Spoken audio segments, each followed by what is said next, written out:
This is my body. This is my blood. This is not magic, but these are sacred words.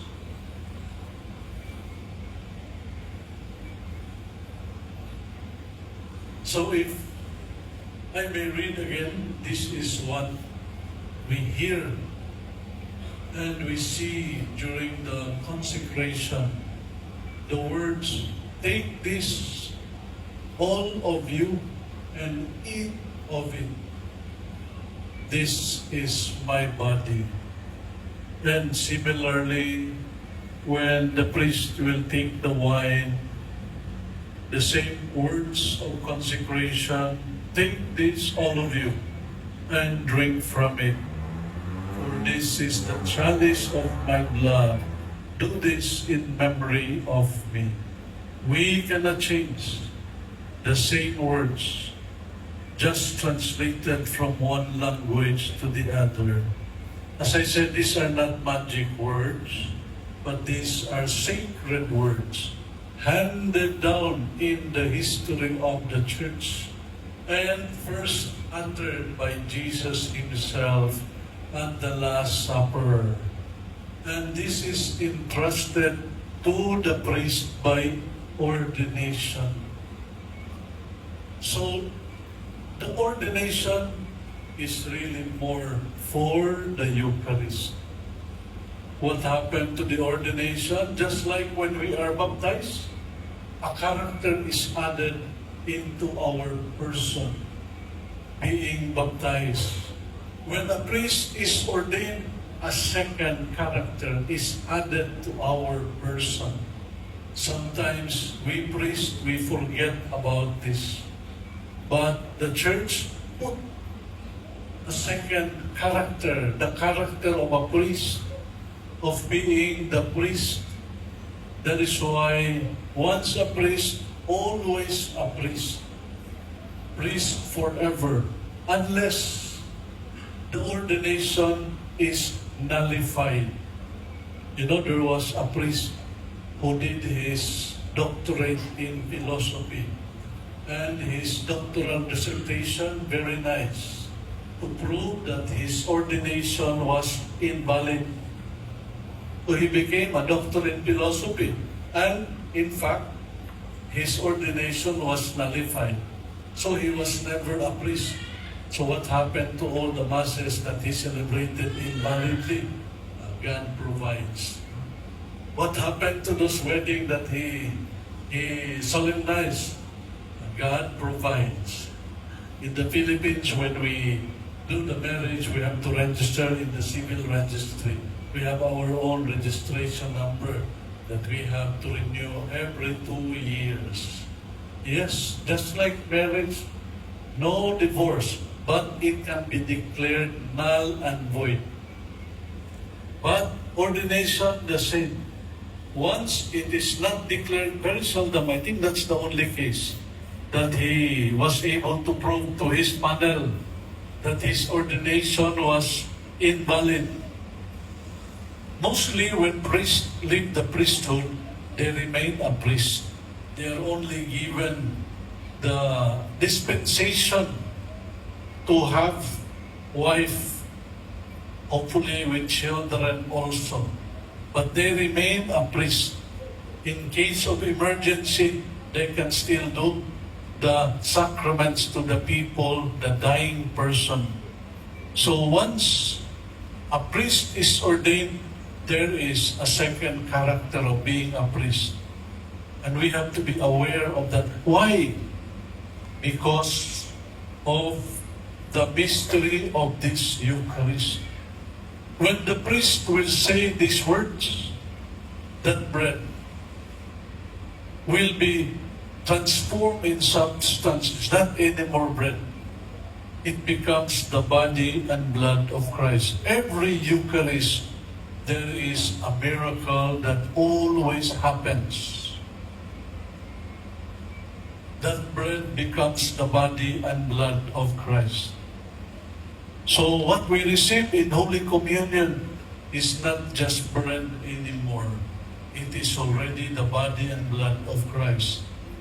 We receive only the consecrated bread, but that in itself is the whole Christ, so it is the body and blood of Christ. Sometimes we receive both just for strength in the symbolism, but whether we receive one species or the other species or both, we receive the whole Christ, the body and blood of Christ. That is why not anyone can receive this. Because if you receive without being aware that you are receiving Christ Himself, and when we receive Christ Himself, we receive the Father and the Holy Spirit also. Then we receive it with sacrilege because we are not aware of what we are receiving. That's why before Holy Communion, we invite only those who are baptized and those who have been initiated to the First Communion and those who have been formally accepted in the Catholic faith, talking about our Anglican brothers and sisters, because of the sacredness of what we receive. It is really a call to renew our faith in this reality. So that is the priest for. It is not for our own honor. It is for the sacredness of the body and blood of Christ, reserved until now, since time immemorial. Without the priest, we cannot receive the body and blood of Christ. Because Christ willed that His priest will be the one to give us this gift of the body and blood of Christ. This was the amazing thing in Korea. For a long time, they had no priest because at that time, only local priests can be allowed to come in. But fortunately, there was a catechist who kept the faith of the people. And finally, they had one priest after 30 years. And that priest, the people were so happy. So they were able to receive the body and blood of Christ. But unfortunately, it was only for 1 year. Because after 1 year, that priest was also martyred and killed. So we thank the Lord for the priests that we have. That's why we have to pray for the gift of priesthood. Our prayer for the gift of priesthood is in order that somebody will always be there to give us the body and blood of Christ. Reflecting further, as the Holy Eucharist touches our hands and our tongue, our spiritual soul is nourished. Our bodies become the vessel to sanctify our spiritual soul. And this sanctification is very actual because our body receives and touches the body and blood of Christ in the Eucharist. And with our bodies bringing our souls and our bodies touching the body and blood of Christ, our spiritual soul is sanctified. So of course, the encouragement is the more we come to the Holy Eucharist, the more our soul encounter God. So when we attend Mass, it is not in order to find good luck in our business.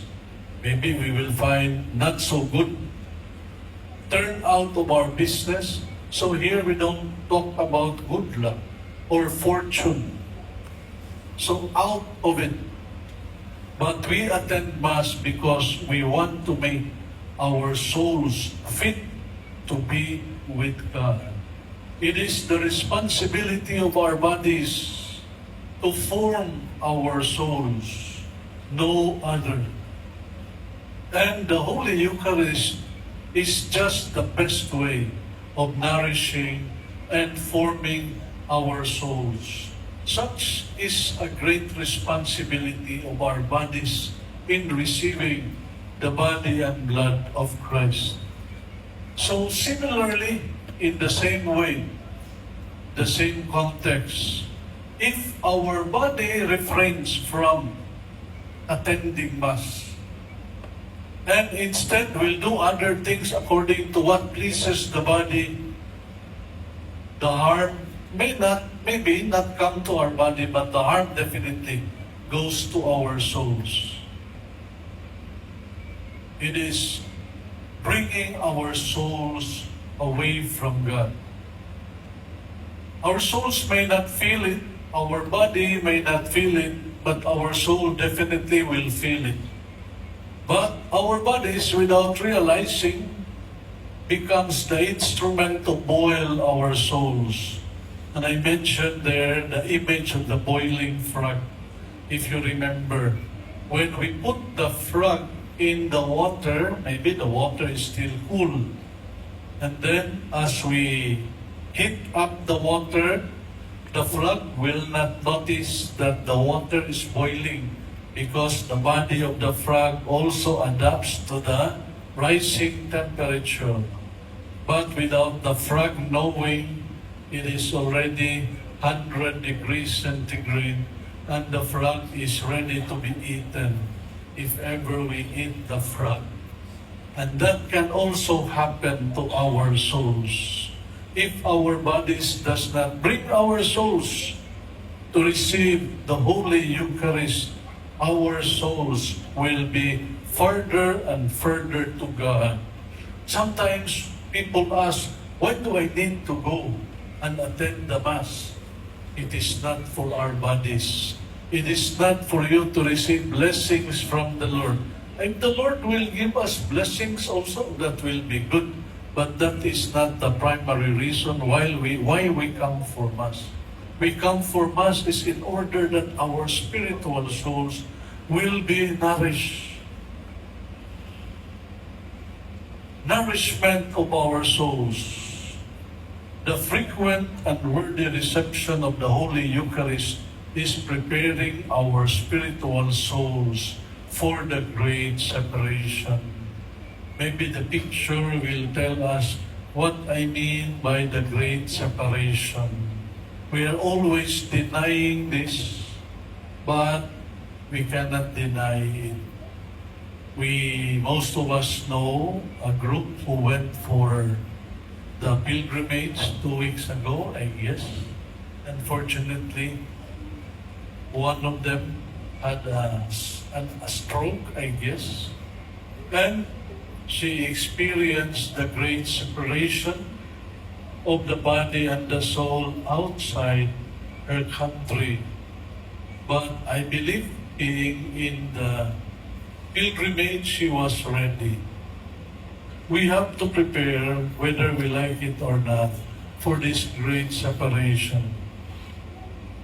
And attending the Mass, not out of obligation, but to stay close to Jesus in the Holy Eucharist is the best way to prepare our souls for this great separation that we cannot stop.